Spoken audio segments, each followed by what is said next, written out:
Because the fact of the matter is that people over 60 are the best voters in the world. Oh my gosh, you get to be, if you get to be 100, pretty much you're voting. It's just a given. My mother is 92. That's like election day at her senior, she was a senior village, she's got a little apartment, stuff like that. Election day there, it's election week. It's a whole festivity, everybody's into it, everybody votes. It's incredible. And you know what the interesting thing about that is? You get Social Security, right? You get Medicare, you get things that older people like, we get them, right? Because they all vote. Younger people, we've had a challenge, right? It has been a challenge to engage young people and to get them to come and vote. We don't get nothing. I know. That's exactly it. And that's it. And let's be honest, it's on the Democratic Party, right? That has not delivered. When you get power, you deliver for the people that make it possible for you to do so. And so this is an interesting thing that young people have not made that connection, right? They don't see voting as something, boy, if I go and vote, if I organize, it's going to matter. So here's the interesting thing. The last 3 cycles, since 18, 20, and 22, and in fact 16, so I got the last 4 cycles. You know what's funny about it? Young people have been voting. Yep. Yeah. Quite a bit. Yeah. And Bernie Sanders would not have been a relevant presidential candidate if young people didn't vote. Right. He wouldn't have been.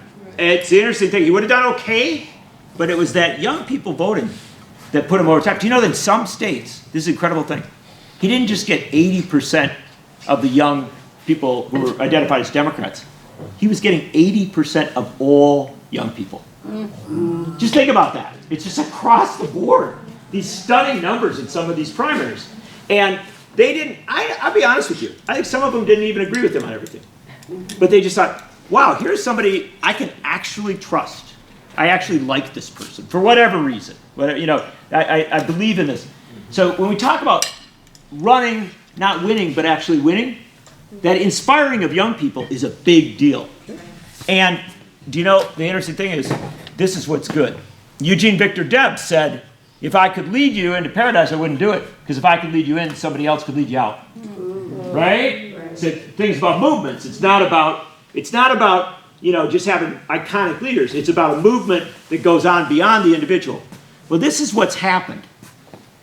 Whether Sanders did inspire a lot of people to get involved. He inspired, I'll give you a couple names. Alexandria Ocasio-Cortez. Yeah. Kind of a big deal, right? Greg Casar, the new congressman from the Austin area. In fact, there's a whole bunch of members of Congress now who are inspired by those Sanders campaigns. You may have even been inspired. And so these younger people have come into politics, right? Many of them came in because they said, wow, okay, this guy actually is doing it. It's been pretty successful, and he's doing it on his own terms, right? He's not doing it as sort of, subsuming himself to the whole of the rest of the thing. And it's a little bit like punk rock. Yeah. and it's people who know the punk rock ethic. This is in 1960s, you had rock and roll, right? And early rock.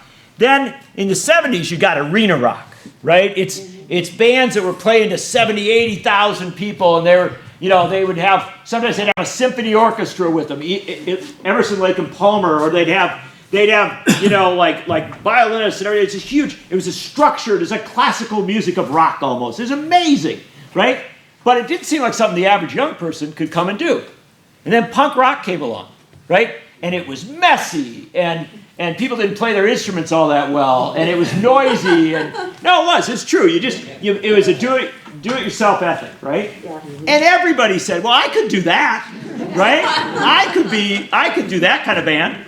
And suddenly you got the Talking Heads, and you got all sorts of other bands, Patti Smith, right? And all sorts of people who actually made it and became definitional figures because they didn't think there was some sort of rules for how you did it.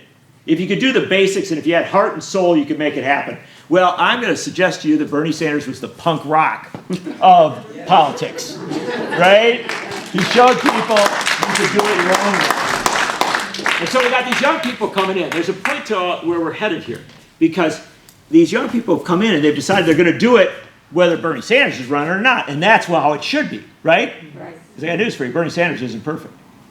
None of these people are perfect, right? The only thing that's perfect is a movement that actually has faith and belief and values and wants to keep on going. And the interesting thing is, without young voters, in 2018, Democrats wouldn't have taken the House and the Senate by the margins they did. Without young voters, Donald Trump wouldn't have gotten beaten in 2020. Without young voters, Democrats wouldn't have done much better than expected, especially, by the way, in the state of Arizona. Yeah, it's pretty interesting. Without young people, that wouldn't have happened. It's not that, and I'm not, believe me, as I'm looking very much at that Social Security check, I'm not criticizing older voters, because I'm heading there myself. But what I'll tell you is, we need the young people to come out and do it. We need them to be part of this coalition, part of this movement. If they are, then everything becomes possible, right? And so this is where we're at.